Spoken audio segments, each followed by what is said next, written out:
Washington Apple पर आयात शुल्क 70% से 50% करने का कांग्रेस सरकार ने विरोध जताया है।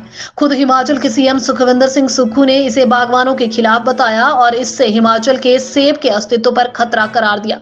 इस बीच हिमाचल बीजेपी के सह मीडिया प्रभारी करण नंदा ने कहा है कि सरकार जनता को बरगलाने की कोशिश कर रही है। जब 6 महीने पहले पीएम नरेंद्र मोदी की नेतृत्व वाली सरकार ने सेब आयात शुल्क बढ़ाकर 50% किया था, आखिर तब कांग्रेस सरकार ने इसका स्वागत क्यों नहीं किया? उन्होंने कहा कि जिसे कांग्रेसी सरकार आयात शुल्क बता रही है वह वास्तव में रिटेलिएटरी टैरिफ प्रतिशोधात्मक शुल्क है। उन्होंने कहा कि यह शुल्क सिर्फ सेब के लिए ही नहीं बल्कि सभी फलों के लिए है। करण नंदा ने दावा किया है कि बाहरी देश से आने वाला सेब कम से कम 70 रुपए प्रति किलो बिकेगा। इसे हिमाचल प्रदेश के सेब को कोई नुकसान नहीं होगा। करण नंदा ने कांग्रेस से सवाल पूछा कि सत्ता में आने से पहले एपीएमसी एक्ट को लेकर कांग्रेस के बड़े बड़े दावे किए गए थे। बागवानों से दावा किया गया था कि बागवानी वाले इलाकों में कोल्ड स्टोरेज वैन मिलेंगी। अब उसका क्या हुआ? उन्होंने कहा कि आज भी बागवान का पैसा खा रहे हैं। सरकार को इस बात पर जवाब देना चाहिए। सरकार केवल जनता का ध्यान भटकाने की कोशिश कर रही है, जो सरासर गलत है। 2 महीने पहले केंद्र में नरेंद्र मोदी सरकार ने सेबों के ऊपर आयात शुल्क 50% किया था।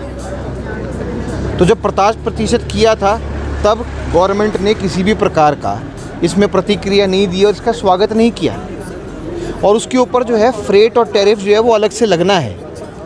और अगर आप देखो तो जो अन्य देशों से सेब आने लगा है, जो आपके अफ़गानिस्तान और बाकी जगह से आता था, उसके ऊपर जो है अब सेब जो है वो मिनिमम प्रति किलो 70 रुपये का होगा। हमारी जो ट्रीटीज़ ऑल इंडिया लेवल पे हुई है और पूरी दुनिया के साथ हुई है, उसमें वैसे भी 50% से ऊपर आयात शुल्क हो ही नहीं सकता। ये बात कर रहे हैं 20% इसमें आयात शुल्क कम हो गया। पहली बात मैं बताना चाहूँगा, इसको कहते हैं रियलिटी टैरिफ।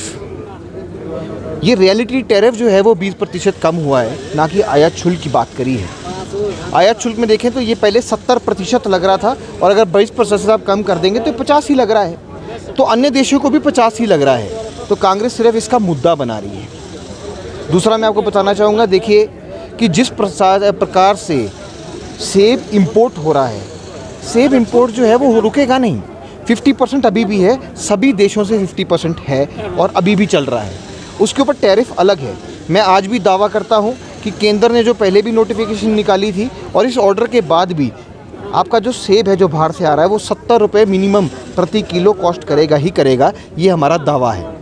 मैं सिर्फ कांग्रेस मित्रों से उनसे प्रश्न पूछना चाहूँगा कि आप हमें ये बताइए कि आपका एपीएमसी एक्ट जो है वो अभी तक लागू क्यों नहीं हुआ? उसके अंदर 3 बड़ी डिमांड्स हैं। उसमें एक तो काटन की डिमांड है कि काटन क्या होता है, वेट के हिसाब से सेब बिकेगा, ग्रेडिंग कैसे होगी। वो एपीएमसी एक्ट का जो आपने वादा अपने मैनिफेस्टो में किया था वो लागू तो हुआ ही नहीं है। कहाँ है वो वैन्स जो आप बोल रहे थे कि कोल्ड स्टोरेज वैन्स, जहाँ सीए वैन्स जो है वो हर जिले में चलनी थी, वो तो कहीं दिख ही नहीं रही है। आप बोल रहे थे सप्लाई चेन को सुदृढ़ करेंगे किसानों के लिए, वो सप्लाई चेन सुदृढ़ होती दिखाई नहीं दे रही है।